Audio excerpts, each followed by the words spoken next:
Good evening, ladies and gentlemen. In the most fun manner that I can make this, we plan on starting a new series here that we call Permit to Complain. These are true stories with names of the guilty obviously changed.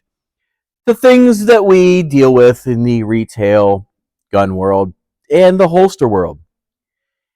We will be sharing with you some of the most extraordinary stories that you've ever heard, and some of which that you may laugh at, and some of which you may just go, wow, that really happens. Many times with some of these emails and stories we read, we go, that person owns a gun. But as you will shortly hear, some of these stories are very interesting, and they cause us to sit and think and reflect. So, welcome to Permit to Complain in our first series. I start with an email from a gentleman, Stan. Stan was a very quick to order person. He placed his order on January 30th. By February 17th, Stan was already complaining that his holster was late. 30-day lead time, but this was what Stan was dealing with. Shortly after receiving the holster, Stan called and began complaining, very upset that he did not have his holster built out for a thumb rest. Now, the problem with that is Stan didn't actually order his holster built out for a thumb rest.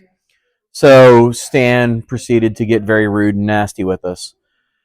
So again, this is one of those things that says very clearly on our holster drop downs that you can add a thumb rest. Stan chose not to. So goodbye, Stan. The next one is this gentleman. We will call Leroy. Leroy started off by sending us a picture of a gun. So in that picture, we responded to him very clearly what he should order off the drop-down menus. So Leroy continued to place his order. And he placed his order, and 30 days later, roughly, we get this email that says the holster doesn't fit the gun. He goes on to say, he's very upset. I received my holster. Unfortunately, it doesn't fit. It's close. But the retention knobs are not long enough to create space when it's inserted in the holster.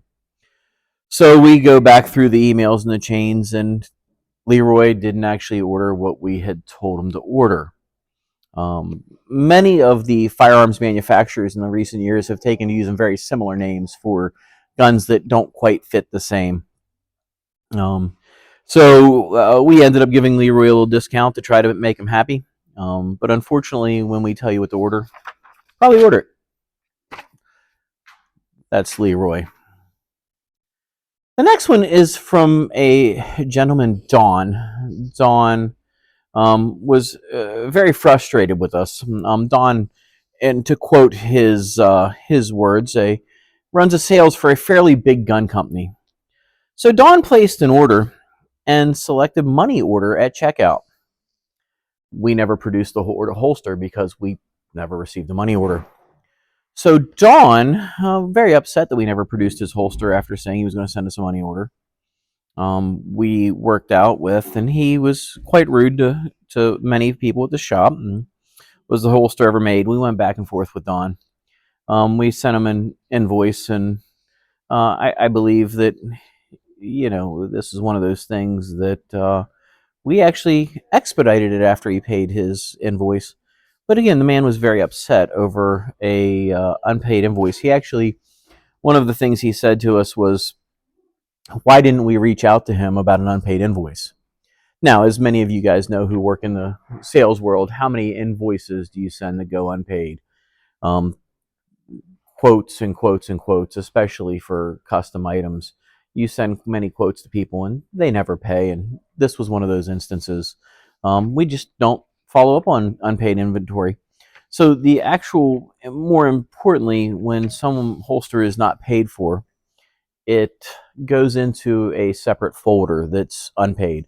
It'll still receive an order number so that we can go back and find it should we need to down the road. But my staff will never see it here. The unpaid orders they sit in an unpaid bin. If I spent all day trying to track down and produce every unpaid order, we would probably make 20 holsters a week that were never paid for and somebody doesn't actually want. So that's that story with our good friend Dawn. Dawn.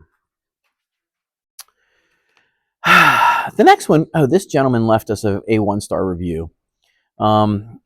This guy's name is Sammy, and Sammy ordered a AR-15 grip off our website and wanted to return the grip to us.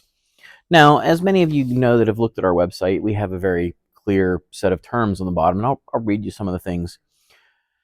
I acknowledge these are made to order, and it goes on to the second sentence. It says, we don't accept returns on any custom products we manufacture unless there's a manufacturing defect.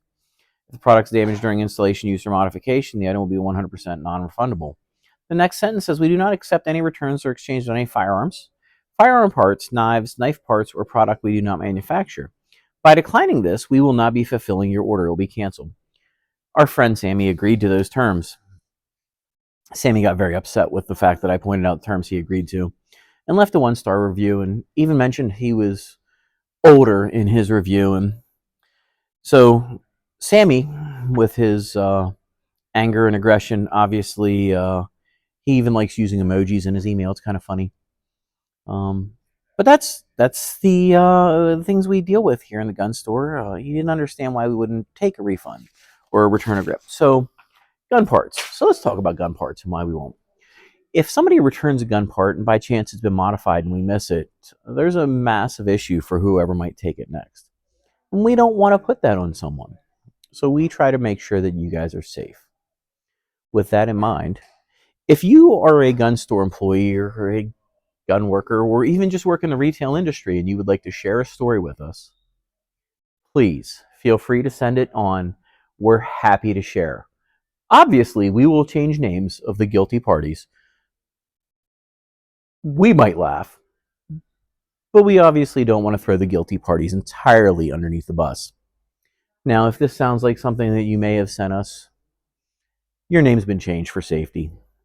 But realize that at the end of each and every day, when people send these emails, it sounds very ridiculous. And quite frankly, it requires us to don our finest dinner jacket and read the stories to you, our customers and our fans. Have a great day. And again, these are stories from Permit to Complain.